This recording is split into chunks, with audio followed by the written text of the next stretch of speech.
Bien, vamos a hablar el día de hoy entonces acerca del adviento del amor, la llegada del amor. Nuestro pasaje de estudio el día de hoy es primera carta de Juan, capítulo 4, versículos 9 al 10, dice así: En esto se manifestó el amor de Dios en nosotros, en que Dios ha enviado a su Hijo unigénito al mundo para que vivamos por medio de Él. En esto consiste el amor, no en que nosotros hayamos amado a Dios, sino en que Él nos amó a nosotros y envió a su Hijo como propiciación por nuestros pecados. Vamos a orar. Padre, te damos tantas gracias por tu amor, Señor, este amor del que vamos a hablar el día de hoy. Gracias, Padre, por haber enviado a tu Hijo Jesucristo, y gracias por habernos enseñado estas cosas que están escritas en tu palabra para que podamos comprender a profundidad este concepto. Sé, Señor, que todos tenemos ideas preconcebidas acerca de lo que esto significa y que a lo mejor necesitamos desecharlas en este momento. Te pido que tu Santo Espíritu limpie nuestro corazón y nos ayude a recibir la información que viene de tu palabra y construir basado en esa. Transfórmanos, Señor, nos ponemos en tus manos en el poderoso nombre de tu Hijo Jesucristo. Amén. Entonces, esta es nuestra tercera semana de Adviento y vamos a hablar obviamente de la llegada del amor en la persona de Jesucristo. Miren, es muy interesante hablar de esta característica del amor de Dios, porque es una de las características en las que todo el mundo está de acuerdo.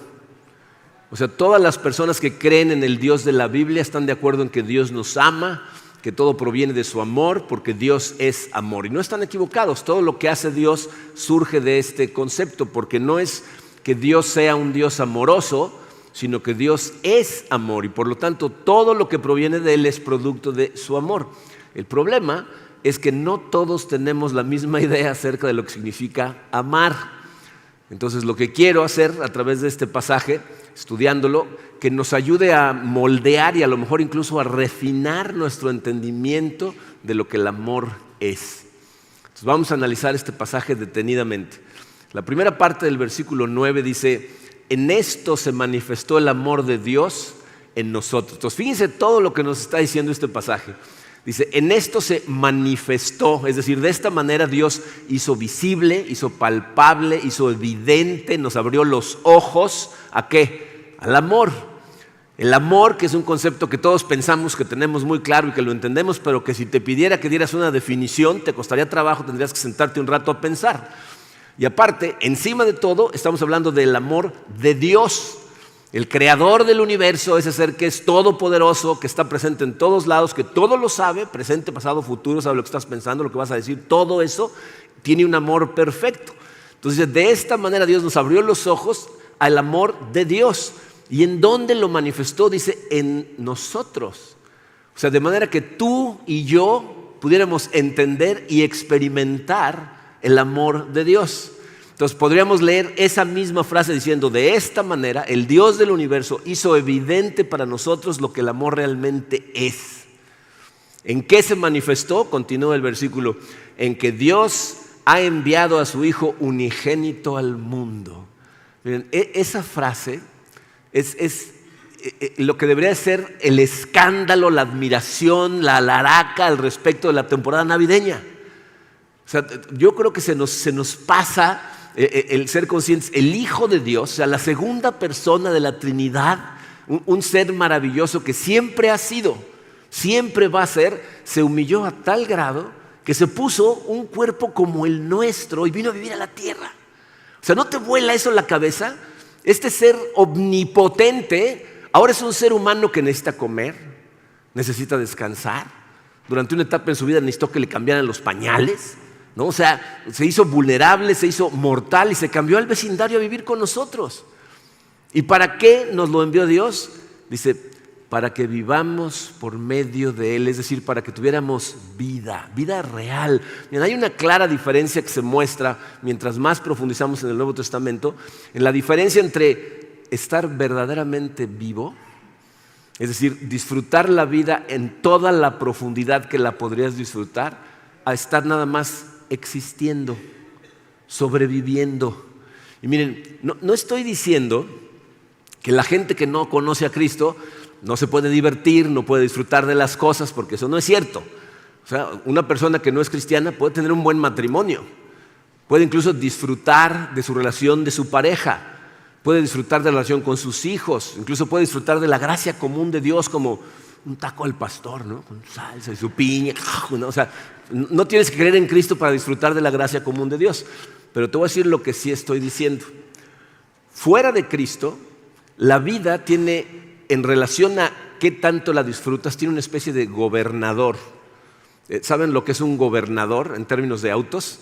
Aquí nos vamos a volar a una generación, pero cuando yo era adolescente había ciertos coches a los que les ponían un sistema que regulaba la cantidad de gasolina que pasaba al motor, y si te pasabas de cierta velocidad cortaba el flujo de gasolina. Entonces lo ponían para que el coche no pudiera ir a más de 60 kilómetros por hora. Y si acelerabas más de eso, el motor empezaba porque no pasaba gasolina. Bajabas la velocidad. Entonces un gobernador que regulaba la velocidad a la que el coche podía ir. Bueno, la vida sin Cristo tiene un gobernador que no te permite disfrutar las cosas a la profundidad que podrías disfrutarlas. Está limitada a las personas que están en Cristo. Y ya sé que si tú estás aquí en esta sala en este momento y acabas de oír lo que acabo de decir, estás pensando, está loco, yo disfruto las cosas igual. Yo he visto a la gente comer tacos al pastor y yo también los disfruto. Te voy a explicar a qué me refiero y por qué no se pueden disfrutar las cosas a un nivel más profundo. Porque las cosas, nada en este mundo, las cosas, la gente, la comida, el placer, no fueron diseñados para darte plenitud. Entonces, esas cosas no te pueden llenar el corazón. Si no entiendes que esas cosas te fueron dadas por un Dios que te ama, tu nivel de disfrute se limita a las cosas. Y yo creo que todos los adultos sabemos, ¿no?, que la verdad, la capacidad que tiene la gente de disfrutar las cosas está seriamente limitada. ¿No? Digo, piensa en lo que va a suceder dentro de unas semanas.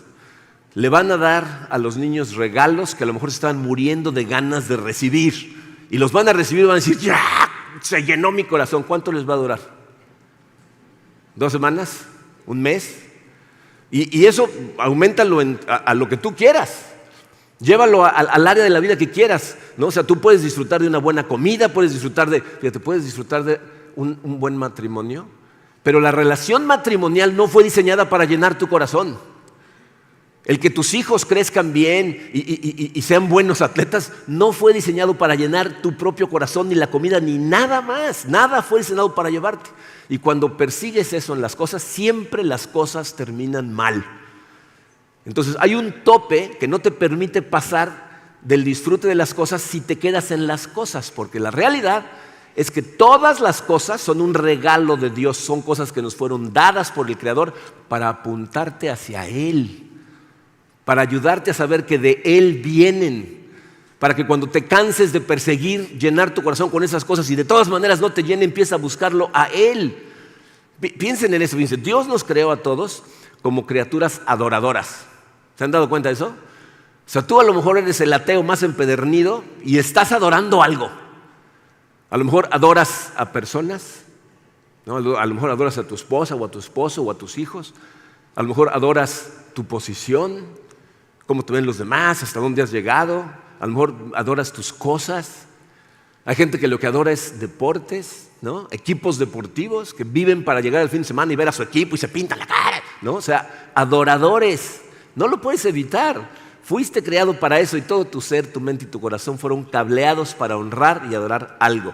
Pero si no tienes a Dios en tu vida, vas a adorar esas cosas que no tienen la capacidad de llenarte y por eso siempre necesitas más. Llega un momento en que las tienes, no, necesito un poco más. Y llegas a ese no, necesito un poco más. Y es irónico que la gente piense que necesita más de lo que ya tiene para alcanzar una plenitud que nunca ha alcanzado. Y seguimos corriendo y corriendo y corriendo tras más. La diferencia con el cristiano es que nosotros tenemos la oportunidad de maravillarnos del Dios del universo que crearía cosas tan maravillosas y tan perfectas para nosotros. O sea, cuando yo me pongo a pensar en estas cosas y veo a mi esposa Karina y la conozco más profundidad y la amo como Dios me dice que la ame y ella me ama de regreso y la veo a ella, no digo gracias Karina, digo gracias Señor.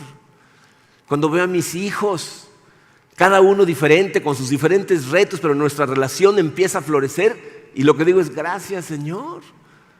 Cuando me como un taco al pastor, no digo gracias a los puerquitos, ¿no? O sea, Gracias, Señor, que un día antes del principio de los tiempos, tú pensaste en estos sabores para que combinados, cuando yo lo mordía, dijera, wow, ese es el Dios del universo que hizo esto, porque es un Dios bueno, es un Dios amoroso. Y el texto nos está diciendo que lo hizo visible, que lo hizo manifiesto, ¿cómo? Enviando a su Hijo para darnos vida. Y cuando habla de vida la Biblia, y a esto es a lo que se refiere. ¿Se acuerdan cuando Jesucristo está hablando con la samaritana en el pozo, que le está pidiendo agua? Jesús le dice estas palabras, Juan 4:14. El que beba del agua que yo le daré no volverá a tener sed jamás, sino que dentro de él esa agua se convertirá en un manantial del que brotará vida eterna. ¿Qué le está diciendo? Si vienes a beber del agua que yo te voy a dar, no vas a estar necesitando más y más y más y más y seguir corriendo toda la vida en persona. Yo te voy a dar agua que te va a calmar la sed eternamente. En Juan 10:10 dice, el ladrón no viene más que a robar, a matar y destruir. Yo he venido para que tengan vida y la tengan en abundancia, para que disfrutes a profundidad los regalos que yo te doy. Ven a mí y te voy a dar esa verdadera vida. Entonces toda esa basura que nos tratan de vender de que la vida cristiana es aburrida y es reprimida, es una propaganda negativa por gente que no entiende lo que la Biblia está diciendo o que te está tratando de manipular. Es falso, porque nosotros los cristianos somos gente que celebra los buenos regalos de Dios dentro de los límites que Dios nos pone. Porque Él nos dice, ¿quieres disfrutarlos al 100% a profundidad? No te salgas de estas líneas. Y vas a ver cómo los vas a disfrutar a profundidad. Entonces los disfrutamos aún más porque sabemos que esos regalos no son el objeto de nuestro disfrute, sino una muestra de amor de un Dios que nos ama, lo cual hace que se incremente y se complete nuestro gozo. Pero ese es el material de la semana que entra. ¿Okay? Entonces, lo que continúa en este pasaje es la definición de lo que el amor es. En el versículo 10 dice, en esto consiste el amor. Hay gente que lee la Biblia y dice, es que la Biblia no es muy clara. ¿Está claro eso?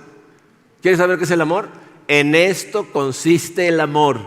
No en que nosotros hayamos amado a Dios, sino en que Él nos amó a nosotros y envió a su Hijo como propiciación por nuestros pecados. O sea, para que tú y yo pudiéramos entender lo que es el verdadero amor, tuvo que mostrárnoslo de una manera, porque el único ejemplo de amor que nosotros tenemos sin Dios es el nuestro. Pero el amor humano está manchado, está marcado por la debilidad de nuestro carácter. Esa es la razón por la que estoy un poquito enfermo, así que tengo que tomar té hoy. Gracias. Fíjense, esta es la razón por la que piensen en las miles de parejas en la historia que han empezado su relación profundamente enamorados. Yo estoy convencido que Dios inventó la etapa de la luna de miel para garantizar la especie, ¿no? O sea, estás tan enamorado que no le ves más que virtudes a tu pareja, ¿no? Ya te casas, ya la empiezas a ver un poco más claro, empezamos a ver las fallas, ya no te parece tan perfecta y con el tiempo te empieza a ganar el ego, empieza a pensar más en ti que en tu pareja, empieza a hacer más cosas por ti que por tu pareja. Y por eso, dice, montones de personas que iniciaron bien terminan haciéndole cosas horribles a una persona a la que juraron amar hasta el resto de su vida, hasta el fin de su vida. ¿Por qué? Porque el amor humano es débil, es condicional, es pasajero, lo cual significa que no podemos voltear a ver el amor de ninguna persona y decir, este es el ejemplo del amor. Así se debe de ver el amor. La gente no puede ser nuestro ejemplo. Cuando se trata de amor, no puede empezar ni con otras personas, ni puede empezar contigo. Tú a lo mejor piensas que sabes amar muy bien. Déjame hacerte una pregunta. Piensa en gente a la que amas, que le has dicho que la amas, y ahora contéstate a ti solito. ¿Les has fallado? ¿Has dicho o hecho cosas que no les deberías de haber dicho o hecho? O sea, todos nos quedamos cortos en amar verdaderamente, a veces sin querer, a veces queriendo. Y eso es lo que el texto nos está diciendo. El amor empieza con Dios. Él nos está mostrando el amor. Él nos amó a nosotros primero. Entonces la definición de amor es que Él envió a su Hijo por nosotros, lo cual significa que el amor verdadero es sacrificial. Vino a dar su vida por el objeto de su amor. ¿Y cuál es la misión a la que vino? pues la podemos ver en varios pasajes. Juan 3, 16 y 17, pasajes famosísimos. Porque tanto amó Dios al mundo que dio a su Hijo único para que todo el que cree en Él no se pierda, sino que tenga vida eterna. Y el versículo 17, crucial, Dios no envió a su Hijo al mundo para condenar al mundo, sino para salvarlo por medio de Él. Romanos 5, versículos 6 al 8, a la verdad, como éramos incapaces de salvarnos, no podíamos, estábamos muertos en pecado, en el tiempo señalado, eso es importantísimo, en el momento, en el tiempo de Dios, cuando Dios decidió que era el momento de hacerlo, Cristo murió por los impíos. ¿Quiénes son los impíos? Los rebeldes, tú y yo. Difícilmente habrá quien muera por un justo, aunque tal vez haya quien se atreva a morir por una persona buena. Pero Dios, ahí viene otra vez, demuestra su amor por nosotros en esto, en que cuando todavía éramos pecadores, Cristo murió por nosotros. Cristo murió por ti antes de que nacieras y ya sabía que ibas a ser un pecador. Mientras éramos pecadores, Cristo murió por nosotros. ¿Cómo se define el amor?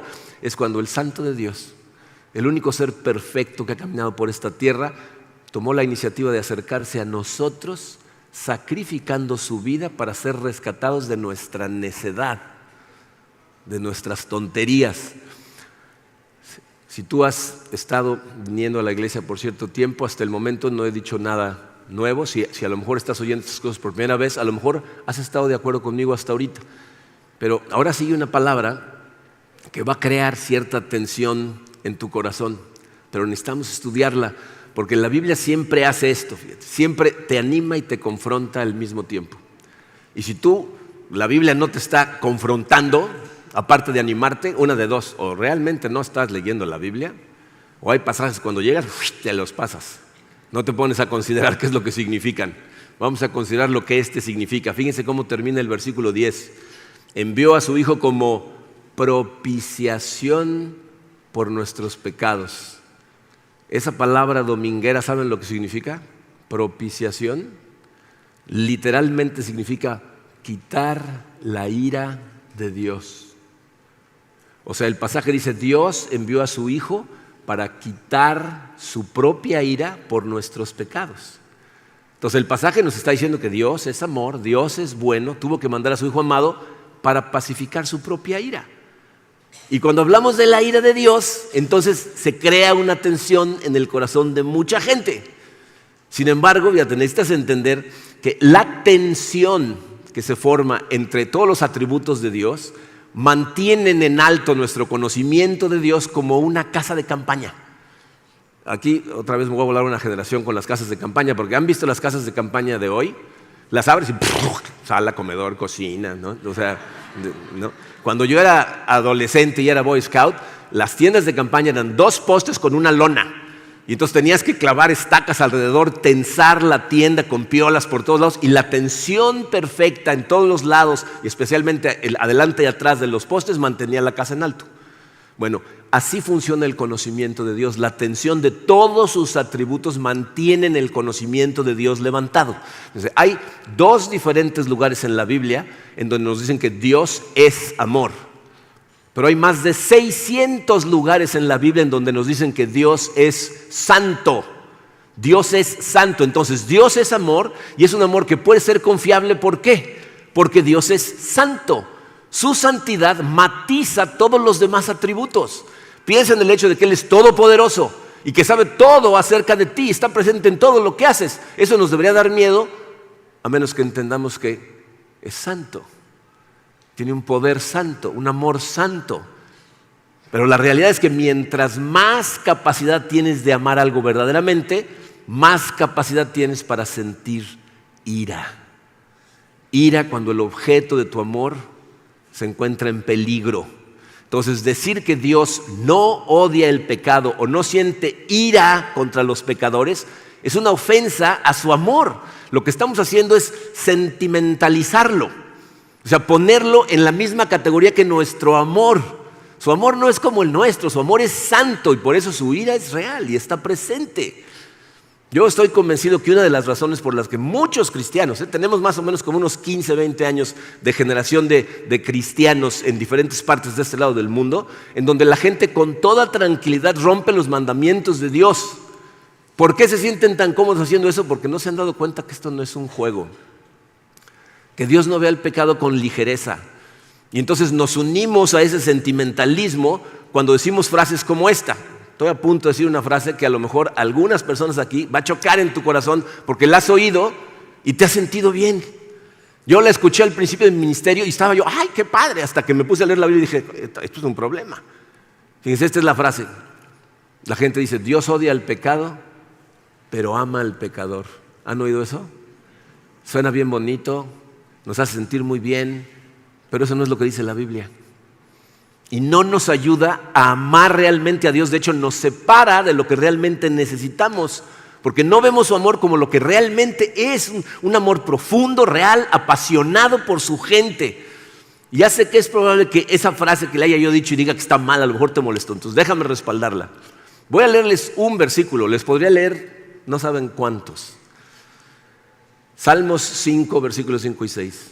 Dice, por lo tanto, los orgullosos no pueden estar en tu presencia. ¿Quiénes son los orgullosos? Los que piensan, yo no necesito de Dios, yo estoy bien. Porque aborreces a todo el que hace lo malo. ¿Quién es el que hace lo malo? El pecador. Una persona que hace lo contrario a lo que Dios quiere que haga está haciendo lo malo. Y luego dice, destruirás a los que dicen mentiras. Estamos en serios problemas, absolutamente todos. ¿Alguien aquí nunca ha mentido? Levante la mano. Honestos por el momento, muy bien. ¿No? ¿Qué más dice? El Señor detesta a los asesinos y a los engañadores. Miren, 15 veces en los primeros 50 salmos nos transmiten esta idea. Dios odia tanto al pecado como a los pecadores. Y decir que no es cierto, lo que hace es minimizar su amor, atacar su carácter. Decir que no es cierto es una acusación contra su santidad, porque lo que estás diciendo es, Dios es un Dios indiferente ante la destrucción y la malignación de su creación. Es decir, hay cosas que están haciendo mala a su creación, pero a Dios no le importa lo suficiente como para hacer algo, sentir algo. No ama lo suficiente a su creación como para odiar el mal. Entonces la gente dice cosas como, ay, no es para tanto, hombre, todo va a salir bien. Al final vas a ver cómo todos nos vamos a ir al cielo. No, hay gente que dice eso. Pero cuando pensamos de esa manera, fíjense, por esa razón, luego somos nosotros los que pensamos que tenemos que odiar a cierta gente. Porque pensamos, si Dios no va a hacer nada, alguien tiene que hacer algo, ¿no? ¿O cuándo va a haber justicia aquí? Porque hay una impunidad tan que tengo que hacer algo. Voy a tener que tomar las cosas en mis manos, que es de lo que hablamos un poquito la semana pasada. ¿Se acuerdan? Dijimos, yo no tengo que tomar la justicia en mis manos, no me tengo que vengar de nadie, no me tengo que defender de nadie, porque hay un Dios que es santo, justo y recto. Y reina en su perfecto amor. Miren, yo sé que estas cosas son difíciles de escuchar, pero es muy importante que las escuches. ¿Realmente entiendes que todos hemos pecado y que cada una de nuestras rebeliones es una acusación contra Dios? O sea, ¿te has puesto a pensar en eso? Fíjate, piensa en esto. ¿Alguna vez has visto lo que una persona tiene o ha logrado y te da envidia y la codicias? Y si es una persona que se está haciendo de muchas riquezas o de poder, pero es una persona que vive su vida mal, ¿se te retuerce el estómago? Porque a este le está yendo bien, aun cuando está haciendo las cosas mal, y te da coraje. Eso es una acusación contra Dios. Porque lo que estás diciendo es, esto no es justo. Yo sé mejor lo que deberían de recibir estos y lo que yo merezco. ¿No? Yo me merezco más estas cosas. Entonces, todo pecado es una acusación contra Dios diciendo no es bueno, no es justo, no se puede confiar en Él. Yo sé mejor que Él lo que debería de suceder. Pero piensa en esto también. Aquí es en donde el amor se hace visible y se define. Porque cuando yo digo los pecadores, tú piensas, sí, ellos. Voltea los dedos.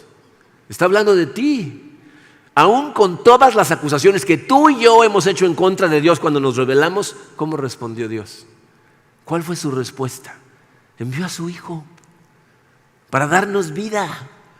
O sea, tu historia con Dios no es una historia de odio, es una historia de redención si te has sometido a Jesucristo. Te has convertido en un trofeo de su gracia. Lo que vemos en nuestra historia es que en medio de nuestra rebelión, en donde, no sé cómo sea tu vida, pero donde yo hice tiraderos y estaba trabajando en contra de lo que es bueno y lo que es verdad, Dios se mueve, se acerca hacia ti y te da vida. Así es como se define el amor. Sacrificialmente da la vida por el ser amado. Y todo lo demás que sucede en esta tierra como amor es una sombra de la verdad espiritual que es el amor de Cristo. Piénsalo, ¿no? El matrimonio, por ejemplo, es un pacto que tú haces de amar a tu pareja por el resto de tu vida. Ese pacto es una sombra de un pacto que Jesucristo selló con su sangre en la cruz, que no va a ser roto nunca. No lo puedes romper tú ni por accidente ni a propósito, porque fue sellado con su sangre. Pero quiero recalcar, porque no quiero confundir a nadie, necesitas entender esto. Dios es amor y siente ira. Dios no es ira, que ama. No. Dios es amor. Y porque aparte es santo y es amor, tiene ira.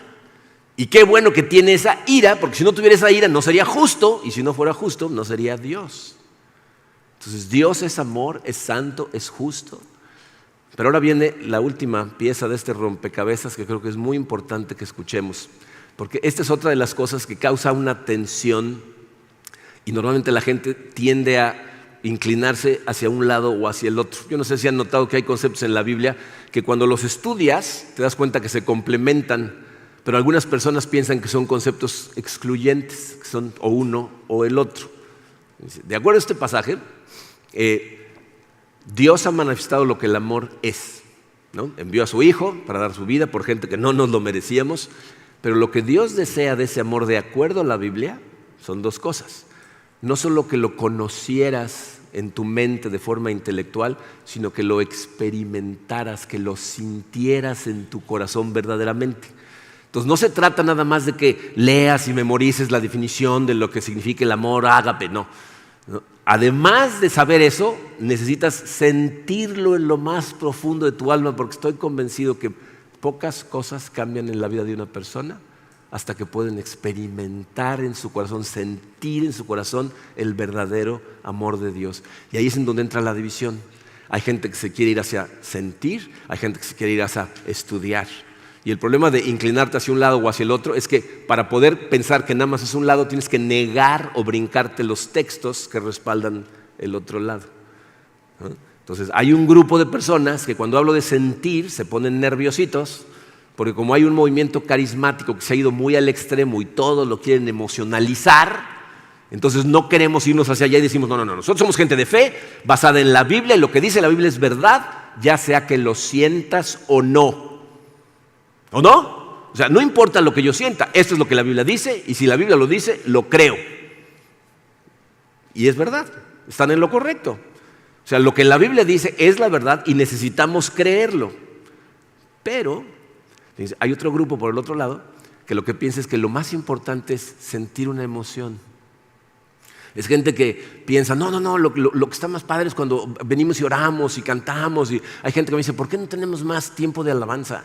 Al final del servicio échense unas 2 horas de alabanza más, ¿no? De verdad, o sea, es gente que podría estar alabando a Dios, qué bueno. Pero lo triste es cuando gente como esa dice, es que tanta doctrina nada más nos van a hacer gente malhumorada y criticona, lo que necesitamos es crear ambientes en donde la emoción fluya. Pero lo que encontramos en la Biblia son a hombres y mujeres que tienen una fe poderosa basada en su conocimiento de las Escrituras, pero con un hambre palpable de experimentar la presencia y el amor de Dios de una manera íntima, de una manera personal. Miren, quiero leerles un extracto de un comentario que describe estas cosas de una manera muy interesante. Fíjense bien, dice, el conocimiento del amor de Cristo en el sentido de una experiencia interna personal se convierte en una fuerza espiritual. Así como la brisa llena las velas y empuja hacia adelante al barco, así el amor de Cristo llena el alma y la mueve en la dirección de la voluntad de Dios. Pero en su plenitud, o sea, está hablando del amor de Dios, en su plenitud sobrepasa el conocimiento. Es infinito y por lo tanto siempre presenta nuevos campos que pueden ser explorados, nuevas profundidades que pueden ser sondeadas. Entonces ahí nos está mostrando las dos cosas que como cristianos necesitamos para poder vivir la vida como Dios quiere para nosotros que la vivamos. Por un lado tenemos que estar arraigados en nuestra fe en las Escrituras, pero por el otro hambrientos de la presencia y la experiencia de Dios. Entonces les puse esas dos en su programa. El primero dice, arraigados en la fe gracias a la Biblia. Fíjate, debemos de ser una comunidad que está basando su caminar en las Escrituras. Si la Biblia lo dice, es verdad y lo creo, punto. Y tenemos que estar arraigados en lo que la Biblia dice. Miren, hay versículos que necesitamos memorizar. Ustedes no saben la cantidad de veces que yo me predico cosas a mí, porque hay días en que yo siento condenación. ¿Alguien se identifica? Ok, los demás van mejor que nosotros. Bien. Yo hay días en que verdaderamente siento condenación y entonces necesito predicarme ciertas cosas. Vamos a leer este pasaje, Romanos 8, versículos 31 al 35, que es un pasaje que si lo memorizas te lo vas a poder predicar en los momentos más oscuros. Dice, ¿qué diremos frente a esto? Si Dios está de nuestra parte, ¿quién puede estar en contra nuestra? ¿Alguna vez has sentido que todo el mundo está en tu contra? Que parte de tu familia o tus amigos o media iglesia o el líder del ministerio, no sé, ¿no? O sea, de repente todo el mundo está en tu contra. Fíjense lo que continúa diciendo Pablo. El que no escatimó ni a su propio Hijo, sino que lo entregó por todos nosotros, ¿cómo no habrá de darnos generosamente junto con Él todas las cosas? ¿Quién acusará a los que Dios ha escogido? Dios es el que justifica. ¿Quién condenará? Cristo Jesús es el que murió e incluso resucitó y está a la derecha de Dios e intercede por nosotros. Dice, ¿quién te puede condenar si Jesucristo es tu abogado defensor en la presencia de Dios?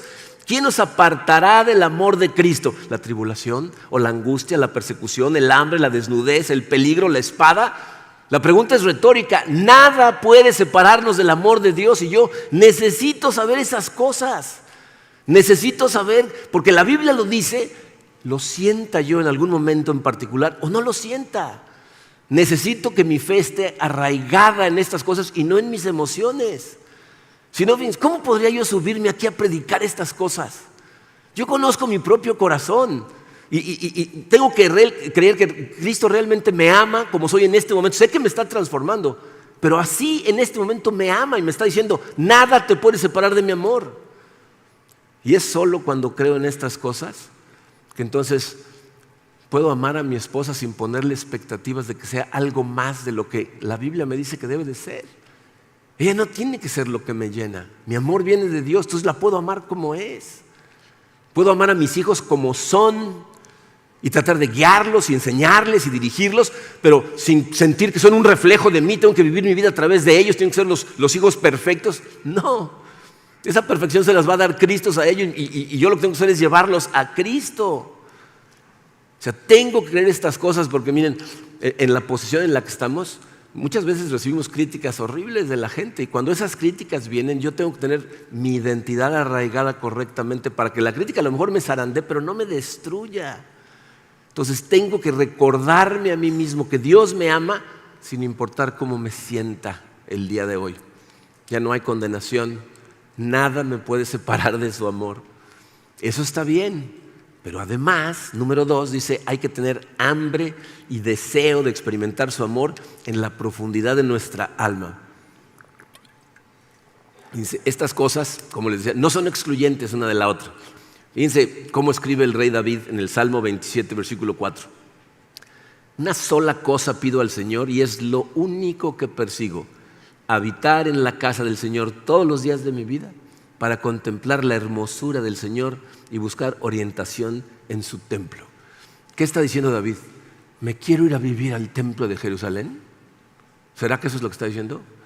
¿O está diciendo quiero tener una experiencia diaria en la presencia de Dios en donde pueda yo ver y sentir su hermosura, ¿no? Sentirme que estoy adentro de Él en su templo y que me dé dirección? Y él no es el único que escribe y habla de esa manera. Dice Moisés, casi en Éxodo 33, ¿no? Muy adelante de todas las cosas que había hecho, tiene el atrevimiento de decirle a Dios, te ruego que me muestres tu gloria. ¿Qué no vio el arbusto en llamas? ¿No vio las 10 plagas de Egipto? ¿No se abrió el mar enfrente de sus narices? Y dices, muéstrame tu gloria. ¿Qué está diciendo? Quiero más de ti. Quiero experimentar más tu presencia. El apóstol Pablo, en Filipenses 3, dice ¿se acuerdan que Pablo dice que fue llevado al tercer cielo? O sea, el único ser humano que nos podría explicar qué es eso, porque quién sabe qué signifique. Pero ¿qué dice él en Filipenses? Quiero conocer a Cristo y experimentar el gran poder que lo levantó de los muertos. Quiero conocer a Cristo. ¿Qué no platicaste con él de camino a Damasco?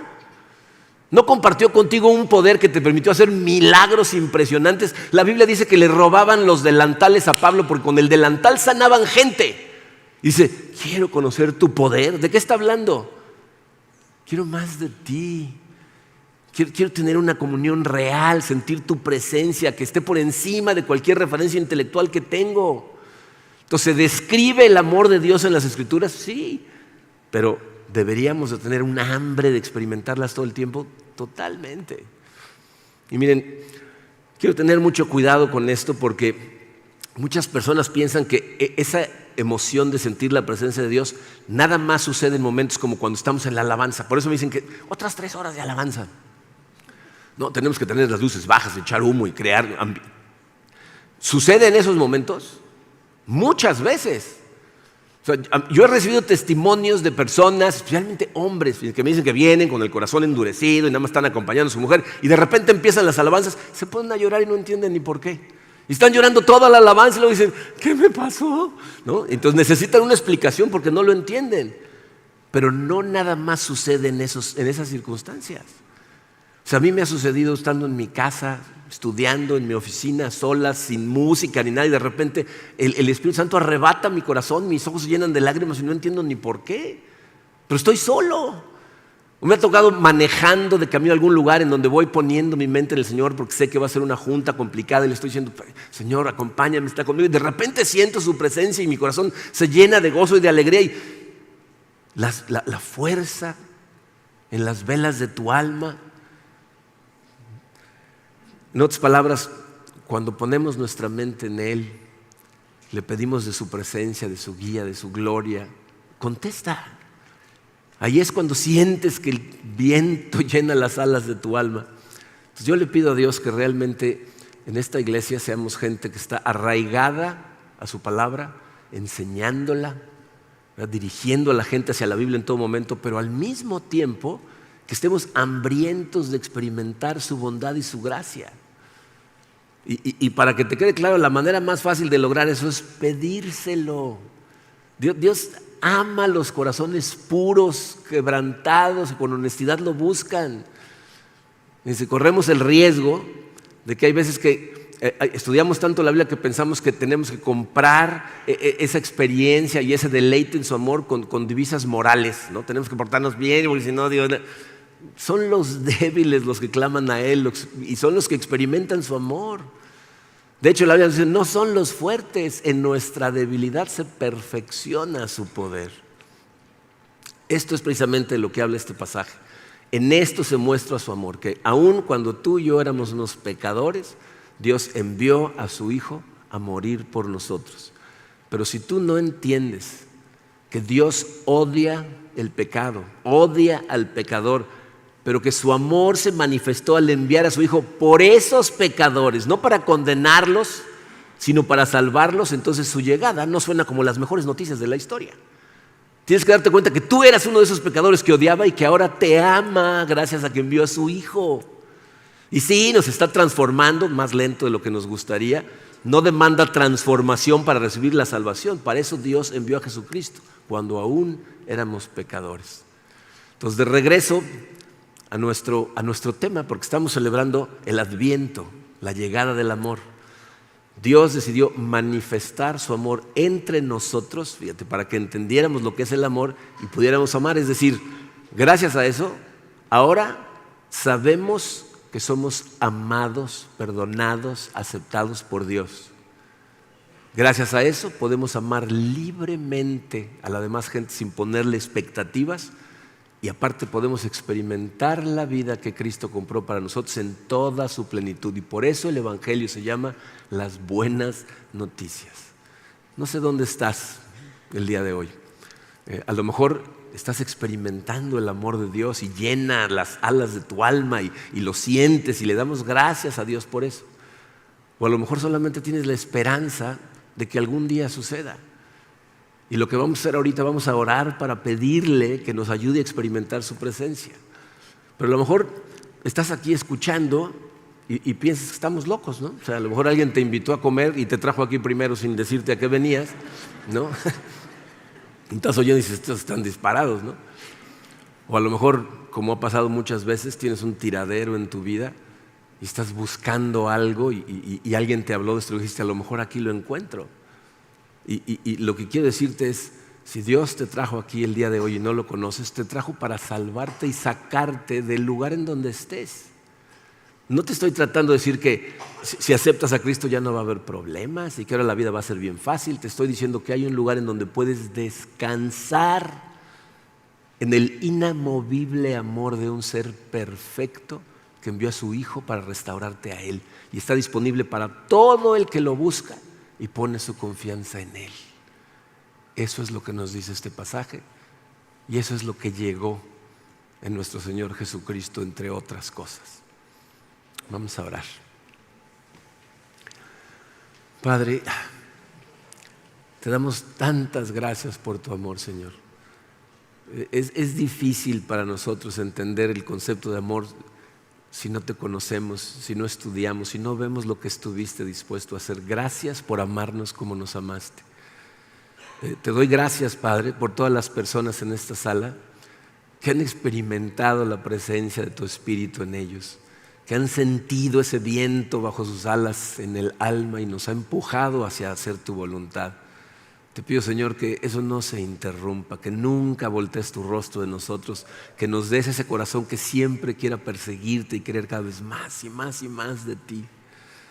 Te pido por todos mis hermanos y hermanas, Señor, que hasta este momento solamente conocen ese amor de forma intelectual, que se den cuenta de la necesidad de sentir tu presencia, de realmente tener una comunión real y personal contigo, que el estudio de tu palabra debería llevarnos a meditar en ella para poder sentirte y no nada más conocer de ti.